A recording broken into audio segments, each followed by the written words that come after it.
Hello, everybody. Welcome to the EMC Community Roundtable. I'm here with Sue Tabbal-Yamaguchi. That's how you say your last name? Yamaguchi, yep. Sue Tabbal-Yamaguchi. And we have a special guest, Joey Azout from Alexandra Farms. We all know who he is.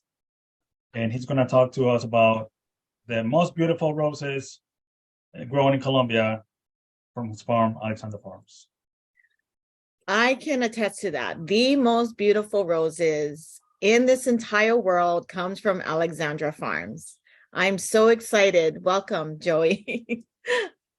It's a pleasure to be here. Thank you so much for inviting me, and thank you for being fans of Alexandra Farms roses and for giving me this time here in this show. Who's not going to be fans? My God.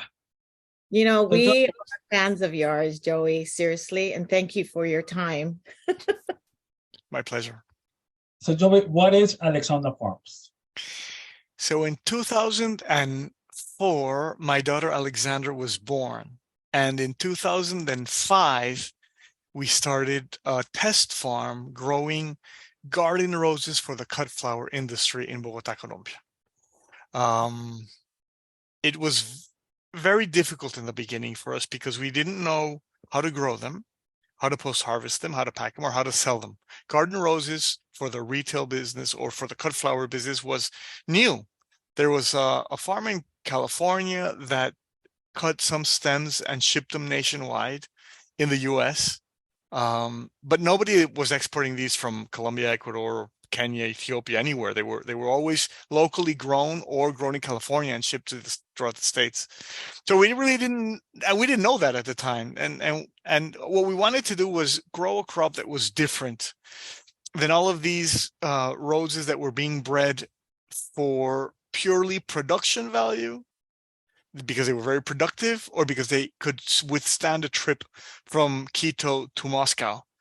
It seemed that that's what the growers were looking for. That's what breeders were breeding for. And we had roses. I don't know if you remember Rafaela. Rafaela was this huge, dark pink rose that did nothing in the vase. It had no fragrance. It was just big and that's it. So we wanted to bring back the romance. We wanted to bring back those shapes and fragrances and flowers that actually perform in the vase. So we went about testing hundreds of varieties of garden roses that had those shapes and those textures and those colors. And that's how we started testing varieties for at Alexandra Farms. We went to some European breeders. We tested some David Austin varieties, but we were still learning what this market was all about, because it ended up being a very wedding and event market when we thought it would be a specialty rose market. So we were growing all kinds of colors for all kinds of seasons. But as we learned, we realized that our flowers were mostly for event and wedding work, and the colors were wedding and event colors. And it took us a couple of years to learn that. And those mistakes were very expensive because we would peak for Valentine's Day, for example, and nobody wanted to buy white garden roses at Valentine's Day. There was just no market for it. So we started learning our lesson, and once we realized that that was so important, we started dedicating ourselves to finding wedding roses with wedding colors and charisma and shape and fragrance, and we did. We now have 60 varieties of garden roses for the cut flower market growing, and they've all been selected because they have the vase life and because they have the fragrance or the shape or the color. I'm just curious, what was like one of the few first roses that you were growing and testing when you started the farm? Well, we first started with some Tantau varieties. There was one called Chippendale. Chippendale was a beautiful orange-red rose that opened up like an English garden rose with a cup shape. It was so beautiful, but it didn't have a wedding color. So we had it for the first couple of years and we had to let it go. And then we had a white called Mitos, which was an ivory white. It wasn't very white. It was more of a creamy ivory color. It didn't have fragrance and it didn't open, but it was the only white or close to white garden rose we could find. So we planted that. So we've bettered as we've evolved, and the varieties have evolved. The varieties that we have are better terms of shape, color, longevity, than they were initially. There's only a couple that we still have that we started off with, which are the piano series, maybe Baroness and Maria Theresia. Those are the only, it's a handful of the 60 that we started off with. Wow. I'm curious to you- see that Chippendale. And where do you normally export to? Which countries? Well, the US is our largest market. It's probably 65 to 70% of our sales. Our second market was Russia until they decided to invade the Ukraine. So now they're about fourth or fifth. They still continue to buy, but not as much. And Holland is our second market at this point. And Holland really means all of Europe, because the flowers that are imported into Holland are exported into France, England, Germany, Belgium, and all the Western European countries. But the US is our major market. When we search your website and we look for all the products and all the colors and all the textures, we see like 4 different areas. So we have the Alexandra Farms, and then there's another section which is the David Austin, and then we have the Princess, and then what is the difference? Well, there's a difference between what a breeder does and what a farm does, and sometimes people confuse the two. So I wanted to go back and tell you that breeders are the companies that are looking to breed new, better varieties. They're the ones that are making mixes between a male and a female rose to create a new a variety. And they do hundreds of crosses a year, and they select varieties because of some characteristic they're looking for: productivity, color, shape, vase life, something, and then they propagate that and they market it. That's a breeder. And these categories are organized by breeders.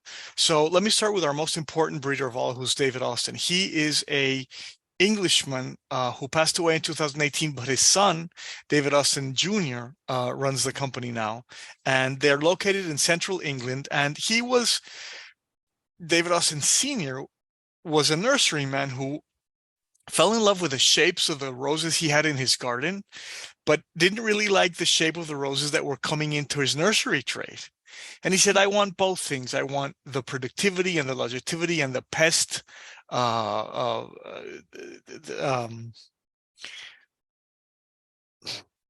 resilience. There's a word there.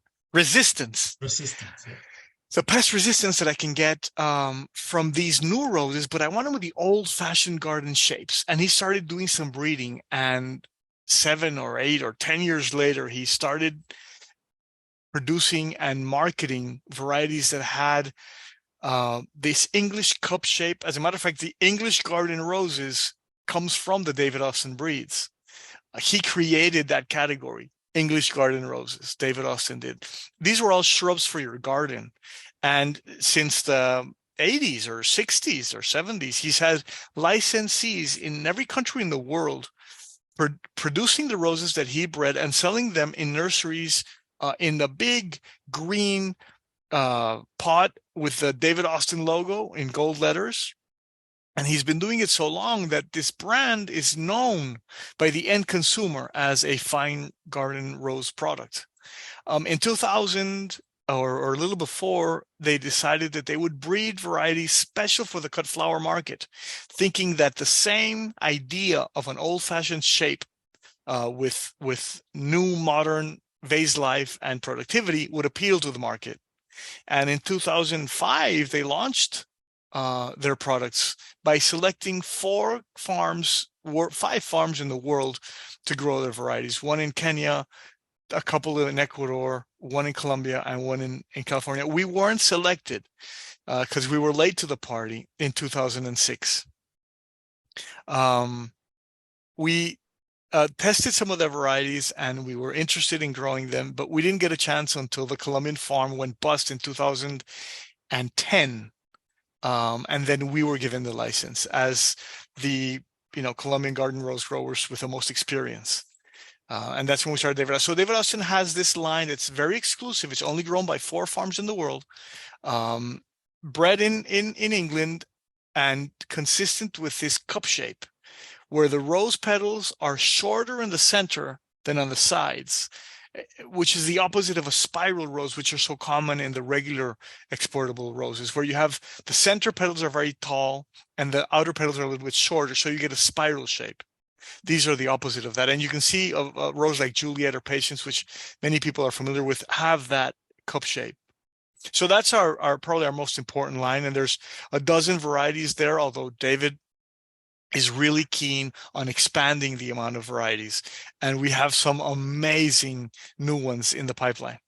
All right, so we'll go on to our next brand, which is a very cool brand. It's called Wabara. Wabara means fine rose in Japanese. And they are the David Austin breeder of Japan that has a brand name in Japan, not worldwide like David Austin does, but certainly in Japan. And the way we met them was in 2010, our second largest export market after the US was Japan. And so we were traveling there to visit customers and participate in trade shows once a year. And the first trade show I went to, I had a little extra time and I walked around and I found many varieties of roses bred in Japan that looked a lot like the ones that we want to grow. They had either a cup shape or they were very flat when they opened. They had performance in the vase.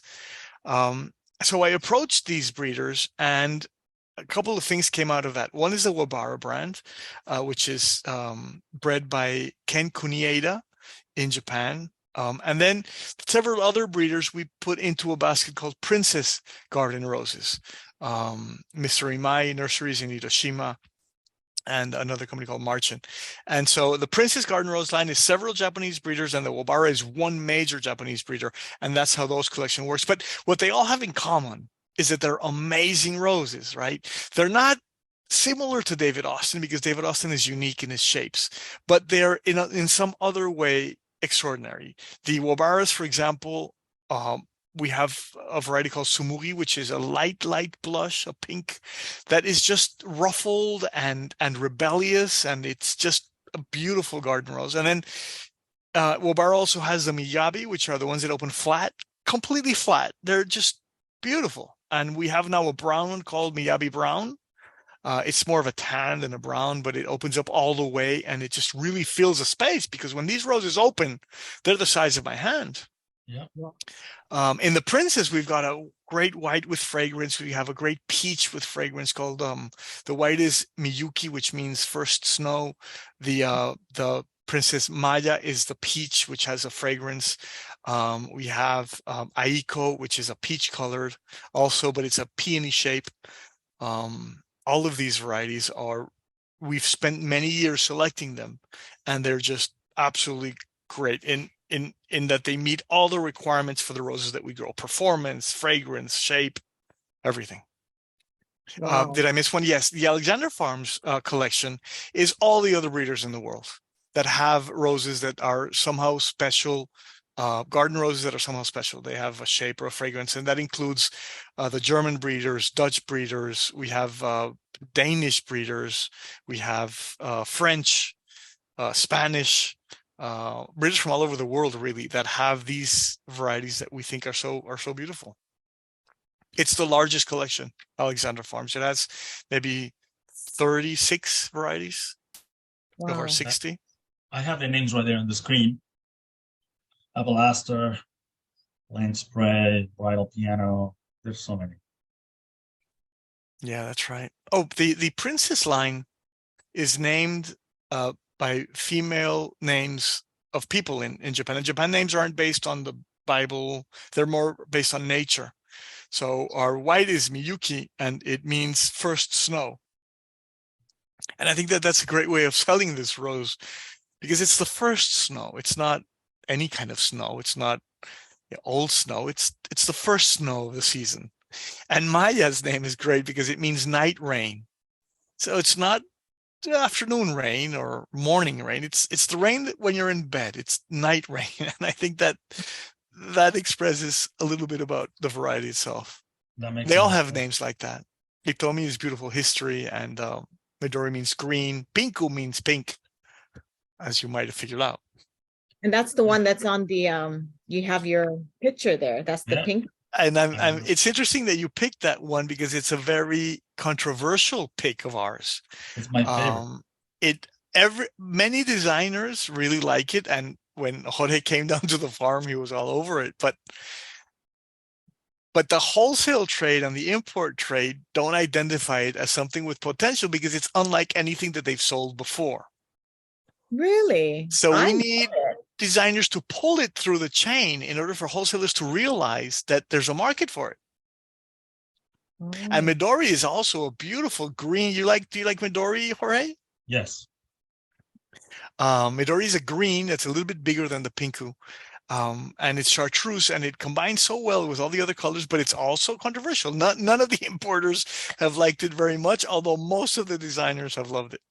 Yeah. I've seen the Midori, and I saw the Pinku at the symposium. I Right. like them both, but That's right. yeah. I'm gonna That's be right. asking for it so that way they can have it more in the market Yes. and Yes. available for us. Yes. Yeah, I think it's our jobs to promote the roses too. If we use it and we Yeah. take photos and we show them, more people are going to ask, "What is that? That's beautiful." I'm like, You know, for instance, one thing I pink, I noticed, love the texture and I love the yeah, color. yeah, it's the It's texture of that unusual. rose. It's very unique. Yeah, like those little patches, like all the color. It looks like it's a rose, but it's not a rose. Like it's Right. I don't know. It's beautiful. It feels like straw flower. Did you notice that when you Yeah. touched it? It felt like straw flower. So it didn't It's not feel like rose. It's not delicate. It lasts a really long time in the vase. It has Very. the paper, like the paper feel. Yeah. Yeah. Yeah. I'm hoping that a lot of people will see it and get excited about it and order it because it is such a fabulous rose. It's absolutely gorgeous. I like unusual flowers. Like when you see the rose with the dark green center, it looks like it's from a different planet. I love those flowers. But Yeah. some people are like, "Oh no, it's too weird for me." Well, try it. Just look at the potential of that flower. What it can do for your designs. Right. Because some people are just used to do just the color and the color because of the color, because it's romantic. But try to do something else. Play with the texture. Play with the size. That's Right. actually something we're going to talk about. Yeah. So when customers are asking for your roses, what they look for, the beauty, the color, the fragrance, the texture, the size. In different markets, I think that the answer is different. In Japan, when we first started selecting breeders there, we found that brides sometimes choose the roses based on the fragrance. So florists have these buckets of fragrances, well, little perfume bottles of fragrances that they let the bride smell, and depending on which fragrance they like, they choose the rose that smells like that. And they develop these fragrances with the pharmaceutical and the beauty care products companies in Japan. I thought that was amazing. But if I were to say what most markets look for, it's really the color. The color is the boss. I would like it to be fragrance, or I would like it to be the beautiful shape, but mostly it's color. I think it's color because people don't realize that they have so many choices within the same color. I mean, we have a white rose like White O'Hara, which is huge. It opens up large. It has a fragrance, but it's not even close to what Leonora looks like, which is another white that opens up with a cup shape. And then we have White Cloud, and then we have Alabaster. We have so many white options. If people knew that they had all of these options, maybe they would select based on shape or fragrance. Miyuki is really fragrant, but White Cloud is not fragrant at all. But it's mostly color. So it's basically the visual impact the color Right. is going to give. Right. And initially, Jorge, we had a really big discussion at the farm as to whether we should give preference to varieties that had a fragrance when we were selecting. So if a variety was nice, but it didn't have a fragrance, discard it. And if a variety wasn't so nice, but it did have a fragrance, approve it. And it was a controversy among our salespeople, myself, the production people. We didn't know which was more important. And finally, the conclusion was, if it's a beautiful rose in a great color, take it. If it has a fragrance, wonderful. But if it doesn't, it'll still probably be a success.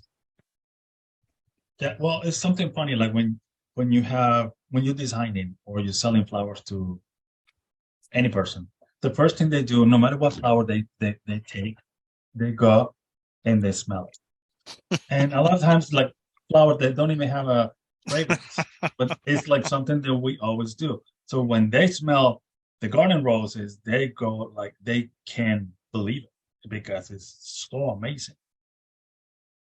So that's one of Yeah, and also Jorge, I think that part of the reason why color is so important is because you can't smell a picture, you can't smell a video on Instagram. Things don't smell. Yeah. Right. So they're making their selections based on Pinterest and Instagram, and nowhere can you tell if something is fragrant or not. So in the end, it's a characteristic that isn't communicable as easily. Right. Yeah. Well, you have a peach rose, you're gonna think about a peach, the fruit, and immediately your memory is going to take you to how the peach smells. Yeah. So it's good that the colors are related to different things that we work with or we see every day. Okay, so that answered the question. Colors are the number one. So how can we use garden roses not just for weddings and Well, that's a great topic to talk about, Jorge, because I've been in the business 25 years and I've seen how difficult it is for retail florists to compete out in the market. You've got the supermarkets and the big box stores selling dozens of roses for less than it costs a retailer to buy it. It's very hard for florists to compete, and customers are, they're mean about it. They'll go to a flower shop and they'll say, "Oh, you want $60 for that dozen? I can get it down the street for 12." So you have to differentiate yourself because no florist is going to be able to buy that inexpensive, and the logistics. It's just they have to differentiate themselves with design work and with the products they use. The more sophisticated, more beautiful products, extraordinary, uncommon products, and the same with their designs. And garden roses are a great tool to do that because a dozen garden roses in a vase do not look like a dozen regular roses in a vase. They open up, many have a fragrance, they have a texture and colors that others don't. So we really urge customers to use our garden roses for everyday work. And of course, the first remark or response is, "Wait, but they're so expensive." And although garden roses are more expensive than regular roses, in the winter months when there are no weddings in the United States, we hold very special pricing programs where it's almost half the price we sell them in the summer. And we go to our wholesalers and our importers and ask them to tell the retailer, "Listen, get your hands on some garden roses during the winter when they're not so expensive and use them in your everyday work. You'll become familiar with them. You'll see if your customers like them enough to pay the small difference in price in the winter months. And maybe you'll use them in the summer when they're a bit more expensive." And that's worked really well. The second argument the florist says is, "Oh, but I can't take too many of them." Well, we have a special program where they can take a 48-pack box through their wholesaler that they decide what varieties go inside. And they can change the varieties every so often. So they can say, "I want, the Miyuki and the Maya and the Aiko in the beginning." And then they change, "You know what, the Miyuki isn't selling so well, so I'm just going to go with Maya and Pinku." But have the 4 bunches in their stores week in, week out for the entire winter period, get to know them, get to see the reaction of their customers on them. And that's something that every wholesale florist in the US should be able to get into this program. So all they have to do is ask their wholesaler, "Do you have the Alexandra Farms Winter Special program?" And if they don't, please have the wholesaler call us. We'd be happy to explain it. That's like good news for us in Hawaii, because in Hawaii, we are doing events year round. But, I do use a lot of the garden roses and I get them from Alexandra. We do get the Alexandra varieties. And coming from Colombia to Hawaii, I can tell you that they are always in perfect condition. Always. How about that? I don't know how it happens, but it's in perfect condition. But, the other ways that I've actually been using the garden roses is not just in my weddings, but a lot of my couples, like the guys, they are sending anniversary flowers to their wives. And I have clients that every year they'll send flowers, and they always send this, they want the same flowers that we used in their wedding. So it's always special to have that. and use it for an anniversary. The other ways that I've used it is in, believe it or not, is in funeral work, because the people that really appreciate the garden rose, you know, they love it so much that it was special to the person that passed, and they want to use it. They want it as a memory. So it brings back so much memories, these garden roses, and the fragrance, the colors, this, you know, everything about it, that they want it to be able to, even on their when they pass, you know, they want to use it. So that's how I've been able to use it, you know, like here in Hawaii, because it is so special and we appreciate it here. But yeah, for us here, that's how we use it. I think it's wonderful. And one of the good things about the garden roses right now is that you don't have to buy a pack of 24 or 25, because you can get now the packs of 12. So you can play with different colors. You can have more roses to use in different colors and show to your customers. And the other thing is that if you have a retail store, look at the size of the roses. So you don't have to have an arrangement packed with roses. But what you're going to use is a few roses that are going to be the focal point of that arrangement. So Right. It's going to open, it's going to have that color, the fragrance, the texture. That's where you're going to display. And then you're going to use all the flowers to complement that. But what you want to showcase is the rose, the romantic feeling that the rose gives to you. That's Yeah. another way to do it. Yeah, Yeah. the performance in the vase of our roses has always been an important characteristic that we select for, because it really differentiates itself from regular roses. So you've got something like Miyabi and Miyabi Brown that open up completely flat. I mentioned them. Those varieties are so remarkable and different from the rest that if you put 3 in an arrangement, they fill up the space of a dozen regular roses. Then we have things like Romantic Antique, which is a cabbage-shaped rose, Yes. right? And it's so big and it opens so big that it fills up the space. You'd only need 3 to fill up the space that you would use 6 roses for. And well, Waihara and Pikuhara are also very large roses.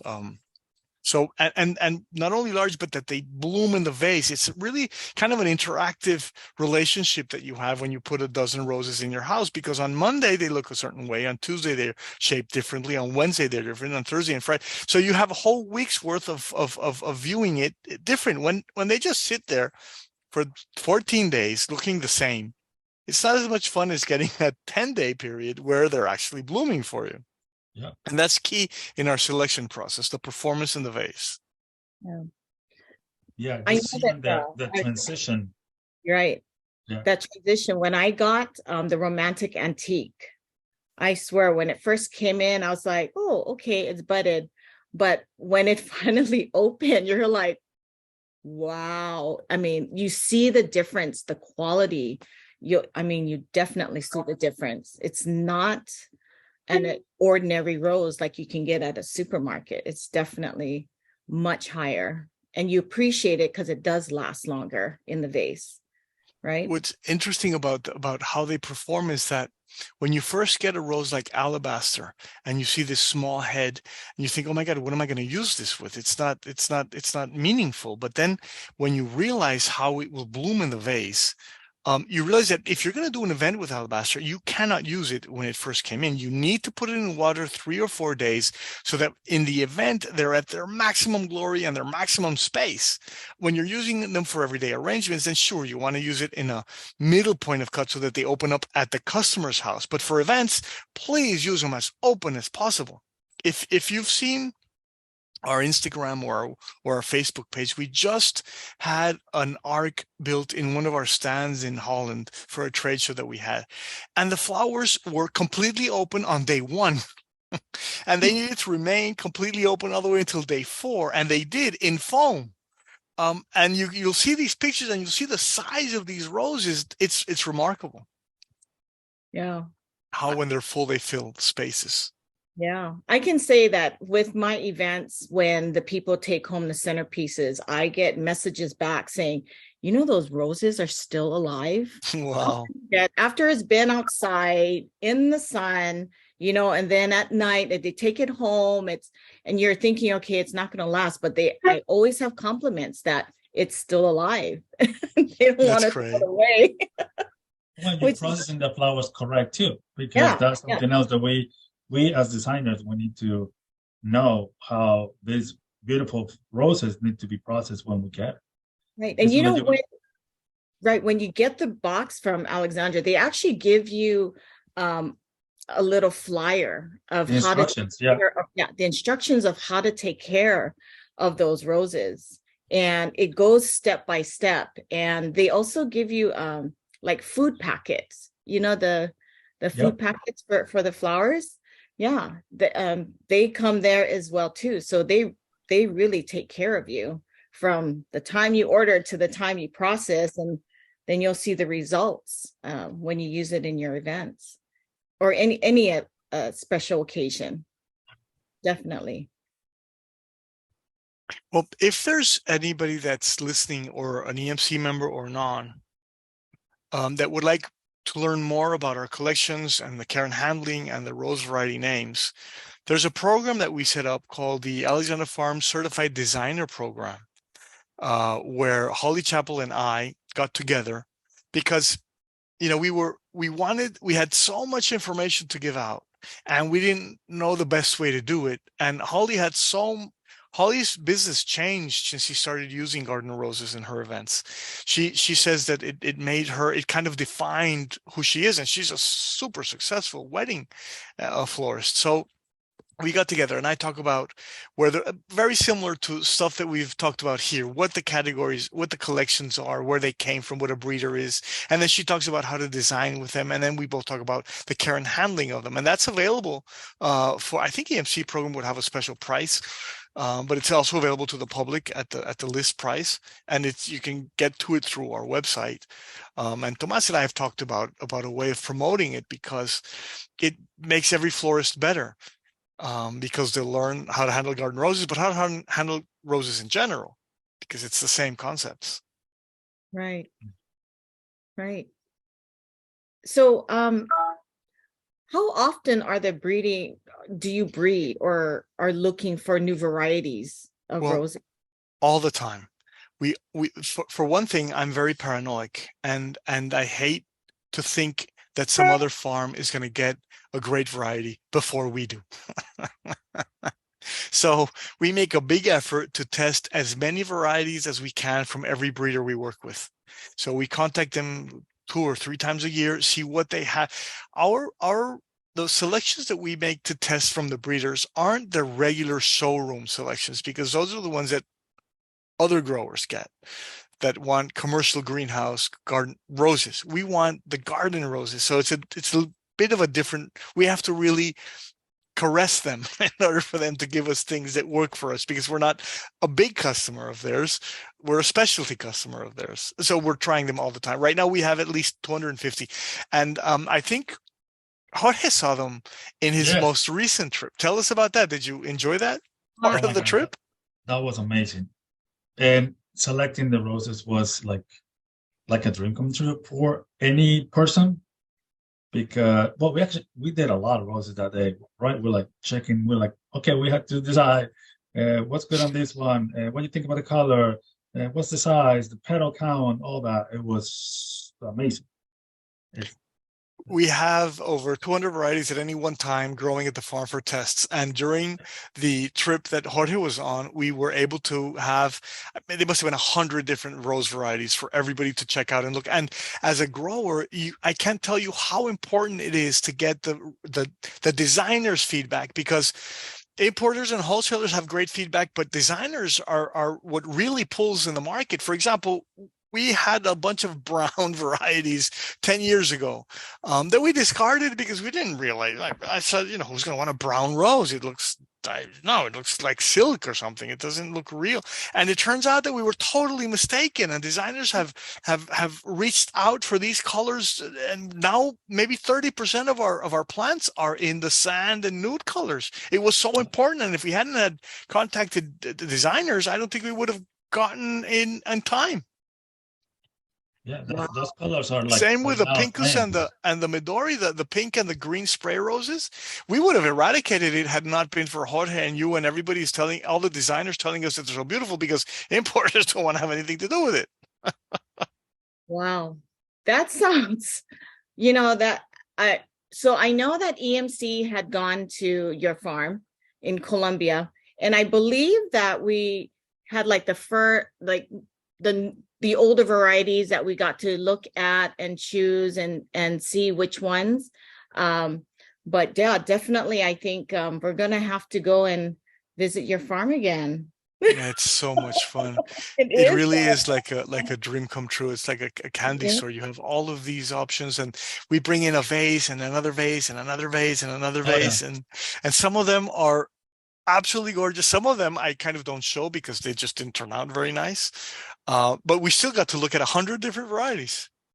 I think with more than that. More, I'm pretty sure this picture is one of those roses, and it was about yes, it is. this It's a big. test. Yeah, it was huge. Oh, and Sue, a test like this that if Jorge saw this variety in Bogota and he told us, Joey, this is great, you need to grow it, it would take us about 3 years to get it to market. Because we start off with 30 plants that have to become 60, that have to become 120, that have to become Yeah. 240, 500 until we have 6,000, which is a commercial amount. It takes us 3 or 4 years. So from the time that a rose is selected to produce that much, we won't see it until another 3 years. That's right. Yeah. And it's already been at our farm a couple of years, and the breeders had it for a couple of years before that. So the whole process takes 10 years. Wow. So this particular rose, what is it called? It doesn't have a name. It's PG 4434-1. Yeah. Can you remember those numbers? No, I made it up. It's Well, it's something like absolutely that. stunning, but you say it's really huge, right? And you know, with color trends going on now, I mean, a lot of these colors are so popular. So imagine, and when they can get their hands on it, I mean, you're just going to be selling them off the shelves, I think, just like how the browns are. I hope so. This would be launched probably 2024, if not 2025. Wow. That's another couple years. I can't wait. Have you thought about maybe selling the name of like a rose name to somebody that is Well, famous? actually, we have a David Austin rose called Effie. That when we sell it in China, we have to call it Rose d'Amour because a Chinese jewelry chain store owner went to David Austin and bought the name of that variety when it's sold in China. So yes, Jorge, you can pay a breeder to get your name on the rose. As a matter of fact, some of the princess breeders have allowed us to name their roses. So if you give me the right amount of cash, Jorge, we can call the name the rose Jorge Uribe. What about Sue? For Sue, it would be free. For Jorge, it'll cost him. I think it would be better for a rose than my name. Wow, well, that's good to know that you can actually get your name on a rose. That's exciting. Well, yes. There's one other thing that I want to talk about that I think is really important. Okay. In Europe especially, but in the States also, we're very concerned with the environment and the social aspects of growing roses, right? And Colombia and Ecuador years ago had a bad name.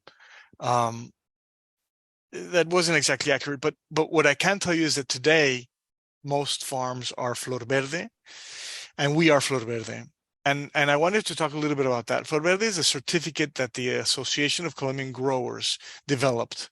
It has a third-party certification company come and verify that we fulfill the requirements of Flor Verde. And those are both environmental and social. Environmental issues include the use of rainwater, that we don't use the pesticides. We have an integrated pest management system. And we've developed all kinds of technologies for those to reduce the use of pesticides and reduce the use of fertilizations. And then the social part as well, where, they make sure that we pay the employees the full wage. We pay the extra, in Colombia, you pay time and a half for overtime. if it's done at night, even if it isn't more than 40 hours a week, things like that we give them the right tools to be able to do their job. And we have the highest level of the Florida certification. We also just got carbon neutral certification from Carbon One World, a United Nations agency that certifies farms and of all kinds as carbon neutral. And we have a business alliance against contraband as well. So those are our 3 certificates. But that was fast. What I most like about what our farm does socially is not certified. And I'd like to talk about it. Okay. See, 30 years ago in Colombia, the Savannah of Bogota, where all the growers are, used to be a potato and cattle area. You didn't have much other businesses there. And most of the jobs were going to men. So the men took care of the cattle and the men took care of the potatoes, and women were unemployed. They were at home. And in our culture, unfortunately, there's a lot of machismo, and some of these men would drink their payroll at the bars, and they would slap their wives around when they got home sometimes.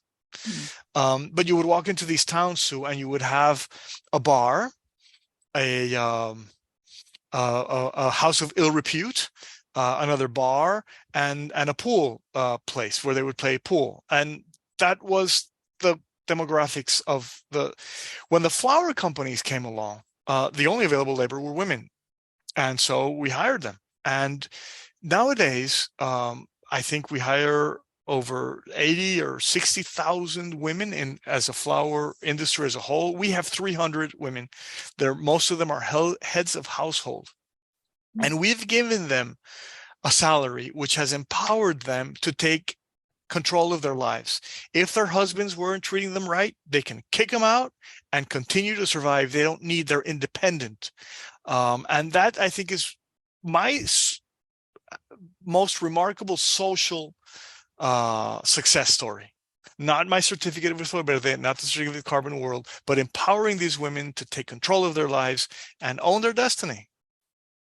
Yeah, now the towns around the farm, you go through downtown in these stores, everywhere's not just bars or a place to play pool.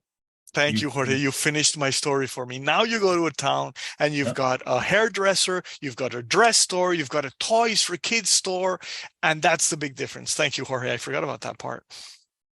I have a question before I forget. From all the roses, which one is the rose that everybody wants all the time? The favorite rose? It's Juliet. Yeah, you're holding it right there. So let me ask you, what is your favorite? It's like asking me if I have a favorite child. Yeah. I love some because of their fragrance. I love some because of their story. There's one variety, I'll tell you a story about a couple of varieties. In the south of France, I have the tough job of going to the south of France to find varieties to test, right? It's a very difficult job, my job. And as I was touring the greenhouses of Mayand, I found a beautiful rose that was creeping on the side of a greenhouse. And I said, I'd like to test that rose in Colombia. And they said, no, that rose is a creeper. It doesn't have the stem thickness or the head size for you to grow it as a cut flower. Forget it. And of course, being obtuse and stubborn that I am, I said, no, we want to test it. We tested it, and it's called Sabrina. It is a beautiful rose that we actually have commercially grown now for 3 or 4 years. It opens up flat with a button center. It's delicate. It's beautiful. It's a light pink. It's gorgeous. That rose would have to be one of my favorites because it was against all odds that it would be a commercial success. Yeah. And then the other one is Maya. And the story of Maya is, remember that peach rose called Oceana? Maybe you're too young to remember. Yes, no, I remember Oceana. Yes. Yes. Oceana, it was a peach rose that had a fragrance, but it opened up very quickly. Flooded, but then it did open, and it opened beautifully. Yes. Right. That was one of the first roses that had the characteristics that we like so much, right? Fragrance and aperture, so performance in the vase. Well, in my trip to visit breeders in Japan, I had the chance of going to the Imai nursery, which is in Hiroshima. So as the owner, Mr. Imai, picked me up in the train station, the bullet train station, and drove me up the hill to a beautiful nursery on the top of a mountain overlooking the Hiroshima harbor, right? It's a postcard kind of place. And in there, we found this peach rose that opens up all the way, is very fragrant, has a terrific vase life, a terrific shelf life, and it's called Princess Maya. So those two have stories related to them, and that makes them special in my book, although they're all my favorites. Wow. Thank That's you. nice to know.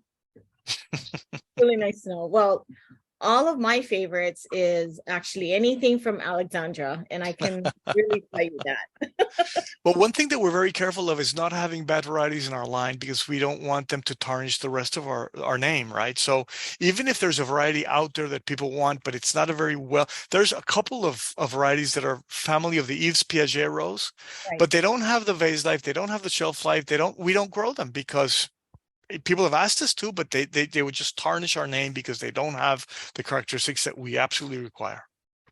So you can buy any one of our varieties and be confident that you'll have a good experience. Yes, and I can attest to that, definitely. Me too. Well, thank you. Yeah. Well, my customer loves your roses, and I can tell you from compliments and time again, whenever we use them for our events, for our memorial services, for our anniversaries, and even the special birthdays. I mean, they really appreciate all of the roses because of all the work that you actually put into it, you know? Now knowing that with all the certifications that you do, and now especially how you're empowering women, it makes Alexandra Farms even more special. You met when we did that design special in Colombia with EMC. A lot of the employees came out to look at the butterfly releasing event. They Yes. were thrilled to see what their work could become when it gets into the hands of designers. So you met these girls and you've seen them with their happy faces. Yeah, we actually, because they're always working in a factory or they're working in the field. But I remember like some of the butterflies would be flying, and they got a chance to like have the butterflies land on them, and I think they were so happy. It was That's right. It was such a beautiful, empowering event that, you know, for anyone that always works with something, but they don't see the potential of what they're working with to Right. see can create or how it's Right. built. Right. I think it gives them much more appreciation of the quality and the reason why they're always caring, from the time that's in the farm, the time that they process, the time that they're grading all of the rose stems, and when they're packing it, where they're boxing it, and then they're shipping it. I think they have a greater appreciation for what you as the owner are giving them and giving to the world. I think that's so powerful. That's exactly right. And we try to show lots of pictures of brides getting married all over the world. Remember, we had this big portrait of a Japanese girl with a bridal bouquet full of the white roses. And we show it to them so they can see how they bring happiness to the world by growing these beautiful garden roses. Right. Well, I'm hoping that I'm going to be making a really big bouquet, and I'm going to send it to you so you can show them. Wonderful. Yes, I'd love that. Thank you. I think something very important about the Alexandra Farms, when I walked and saw people working, I think they treat the farm like it's their own. No matter what you're doing, it's like a big family, and everybody's so friendly. Everybody wants to, everybody take care of their job. It's not a job. It's something they enjoy.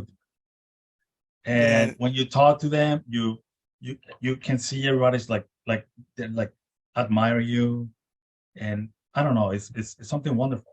It's like they know big family. They know that they're growing very special roses as opposed to some of the other farms around us. So they're very proud that they work at Alexandra, where we do these very high-end roses. You know what I noticed too, on the packaging, they have their name on it, and I believe it's the person that actually packed your roses. Yes. Yeah, every bunch has the name of the person who made the bunch, and it's great because first, the person who makes the bunch is recognized by the market for her work, right? So she's proud of that. It also makes sure that she makes a really nice bunch because her name is on it. Now, originally we had a lot of problems because some of the customers thought that their name was the name of the variety. So we would get requests for Maria Conchita Alonso variety or Juanita Perez variety. And so now it says very large letters, this bunch was handmade by, so that nobody thinks it's a variety name anymore. But I think that's a great idea because it gives them more of that appreciation. Right. And just knowing how you appreciate all of the people that do this, to make this happen. Gosh, really, Alexandra Farms, to me now, I have such a greater, like, I have chicken skin just knowing like all the things that you're doing to make sure the environment is taken care of, but how you're empowering women, because women, I think, well, and guys too, I know guys appreciate it, but women, because like that's Garden Roses is my favorite, is my ultimate favorite. But yeah, thank you so much. It's my pleasure. And all those things are good business, as well as being good to the environment and good to the people. It's good business. We have lower turnover than most other farms, which means we don't have to train as many times the people, and they do a better job because they've been doing it for a longer period of time. So all of these things are wonderful and heartwarming, but they're also good business decisions. Yeah. Gosh, if I ever retire, I'm going to come work for Alexandra. You're welcome anytime. Oh, wow. Jorge, this has been such an inspiring talk with you, Joey. I mean, well, thank you. You agree, Jorge? Of course, it's always nice talking to Joey because he tells you there's so many stories that you can stay talking to him for weeks nonstop. Well, it's always a Colombian coffee. I'm trying to restrain myself, actually. And it's always a pleasure for me to work with designers first that are fans like you guys. I mean, it's really makes me feel very nice, but also because we're a team and we create beauty together. My beauty isn't half as beautiful without your beauty, and together it's more than 1 + 1. So thank you for working with me and having this close relationship where we can continue to create beauty. Well, your roses inspire us to create. So we get inspired by the color, by the fragrance, by everything that the flowers offer to us. And your creations inspire me to select new and better varieties. That's so nice. Well, thank you.